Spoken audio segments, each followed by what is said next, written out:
I'm Rishav, and the topic I chose is Wildlife Protection Act. The Indian Parliament enacted the Wildlife Protection Act in 1972, which provides for the safeguard and protection of the wildlife, flora, and fauna in the country. Wildlife Protection Act 1972.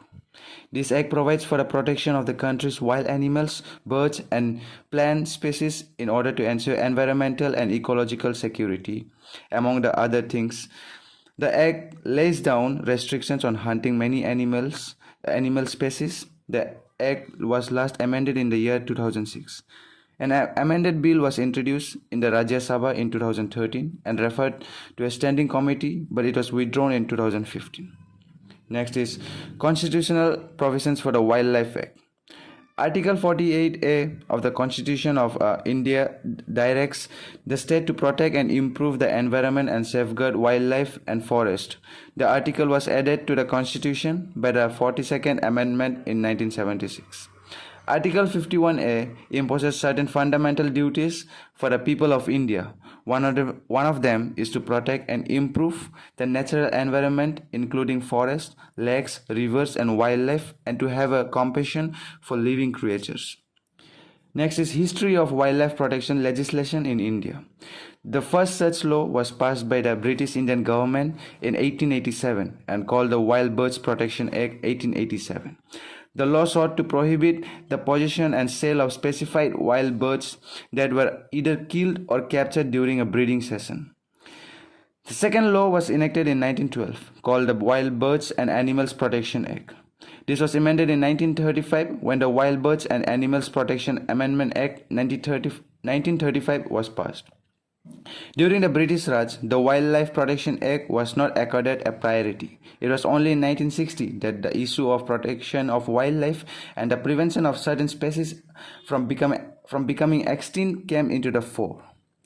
Next is need for the Wildlife Protection Act. Wildlife is a part of forest, and this was a state subject until the Parliament passed this law in 1972. Now it is concurrent list.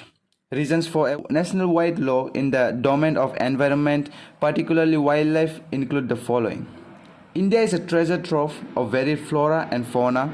Many species were seeing a rapid decline in numbers. For instance, it was mentioned by the Edward Pritchard Gee, a naturalist, that at the turn of the 20th century, India was home to close to 40,000 tigers. But a census in 1972 showed their number drastically reduced to about 1827. A drastic decrease in the flora and fauna can cause ecological imbalance, which affects many aspects of climate and the ecosystem.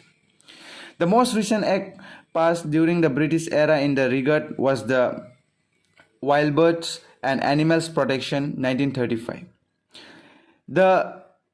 This needed to upgrade it as the punishment awarded to poachers and the traders of wildlife products were disproportionate to the huge financial benefits that accrued to them.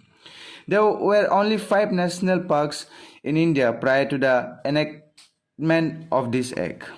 Salient features of Wildlife Protection Act. This act provides for the protection of a listed species of animals, birds, and plants, and also for establishment of a network of ecologically important protected areas in the country. The Act provides for the formation of wildlife advisory boards, wildlife wardens, specifies their powers and duties, etc.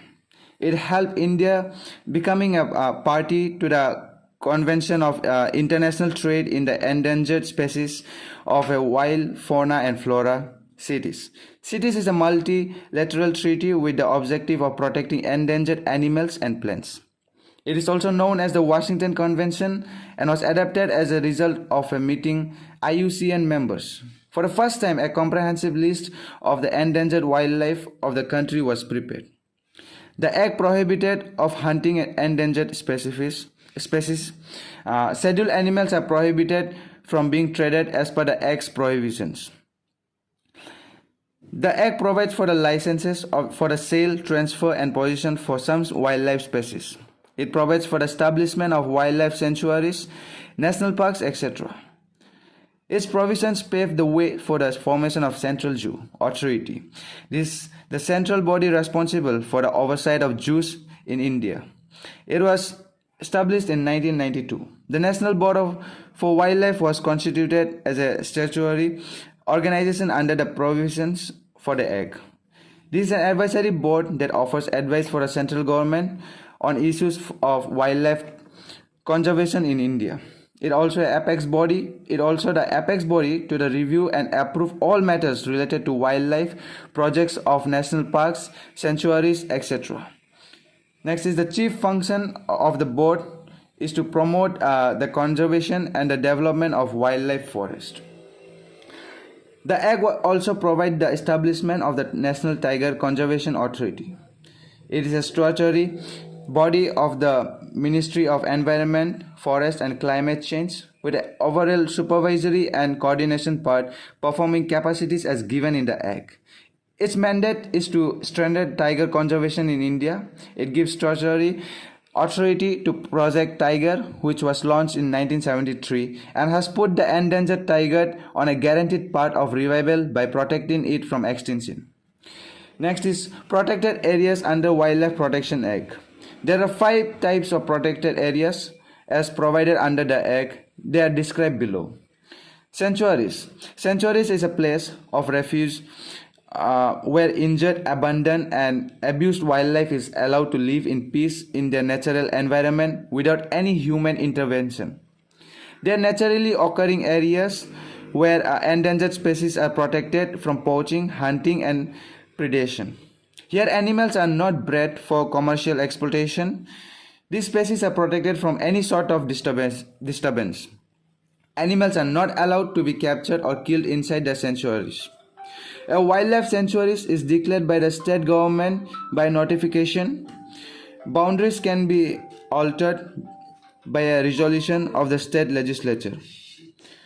Sanctuaries can be upgraded to the status of natural park. Examples: Indian Wild Ash Sanctuary, Ran of Kutch, Gujarat. Vedantangal Bird Sanctuary in Tamil Nadu, the oldest bird sanctuary in India. Dandeli Wildlife Sanctuary, Karnataka. National parks are the areas that are set by the government to conserve the natural environment.